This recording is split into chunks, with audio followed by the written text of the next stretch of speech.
क्योंकि ये ग्वालियर अंचल इतिहास से एक औद्योगिक का केंद्र रहा है। महाजी महाराज ने जब राजधानी ये बनाई तब अधोसंरचना और निवेश की एक प्रक्रिया शुरुआत की थी। मेरे पूर्वज दौलतराव महाराज ने उस जमाने में गुजराती और मेवाड़ी व्यापारियों को राजस्थान और गुजरात से लाकर ग्वालियर स्टेट में बसाया था। और उस जमाने में the true maker of modern Gwalior, Gwalior के शिल्पकार जिन्होंने वर्तमान की भी एक कल्पना मॉडर्न ग्वालियर, आधुनिक ग्वालियर की थी, माधव महाराज द्वितीय। ये भी मोहन यादव जी को मैं धन्यवाद देना चाहता हूं, क्योंकि मैं माधव महाराज प्रथम कहता था। मोहन यादव जी ने, जो इतिहास के एक प्रोफेसर है, उन्होंने कहा कि नहीं, ये गलत कह रहे हो आप, माधव महाराज प्रथम महाजी महाराज थे। माधव महाराज द्वितीय ने जो मॉडर्न ग्वालियर की कल्पना की, जहां उस जमाने के उद्यमी घनश्याम दास बिरला जी को ग्वालियर में लाकर, जैसे आज मोहन यादव जी प्रोत्साहन दे रहे हैं, वैसे ही माधव महाराज ने उस समय प्रोत्साहन दिया।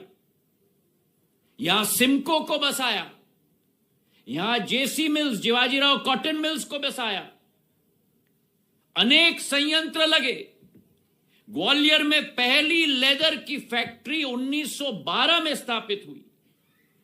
ग्वालियर पॉटरीज, जो पूरे देश में नहीं विश्व में जाना जाता था, जो आज एयरपोर्ट में हमने लगवाया है ग्वालियर की पॉटरीज, वो ग्वालियर पॉटरीज की स्थापना की। पूरे क्षेत्र में अधोसंरचना, उस जमाने में रेल की कोई कल्पना नहीं करता था। ग्वालियर से श्योपुर, ग्वालियर से भिंड, ग्वालियर से शिवपुरी की रेलवे लाइन लगवाई, सड़कों का एक जाल बिछाया, गजराराजे मेडिकल कॉलेज बिछाया, जेएच अस्पताल लगवाया। तो वो जो नींव बनी हुई थी ग्वालियर की, जिसके लिए मेरे आजोबा ने भी, जिवाजीराव महाराज ने, जेआरडी टाटा को लाकर जब एयर इंडिया स्थापित हुआ था 1942 में, और बॉम्बे, दिल्ली, चेन्नई की बात की जाती थी, तब ग्वालियर को कनेक्टिविटी दिलवाई थी जेआरडी टाटा को यहां लाकर, ग्वालियर और मुंबई और ग्वालियर और दिल्ली के साथ। उस जमाने में मोहन यादव जी ये जानते हैं, क्योंकि ग्वालियर की कई बातों तो वो मुझे सिखाते हैं, पर आप सबको नहीं मालूम कि उस जमाने में वाटर बोट आता था ऑस्ट्रेलिया से, इंडोनेशिया से होकर टेकनपुर के झील पे लैंड होता था और यहां से इंग्लैंड तक जाता था। वो ग्वालियर की शान और शौकत होती थी उस जमाने में।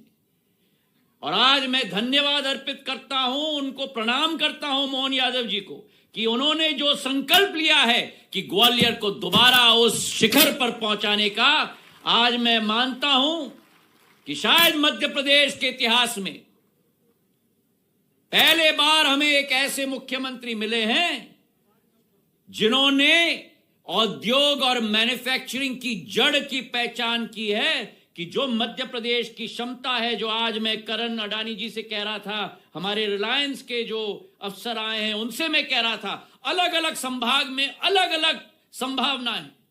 और मोहन यादव जी ने ये रीजनल इंडस्ट्रियल कॉन्क्लेव की शुरुआत करके एक मध्य प्रदेश नहीं, लेकिन अनेक मध्य प्रदेश को राष्ट्र पटल पर तय करने का एक संकल्प लिया है मेरे भाई और बहनों।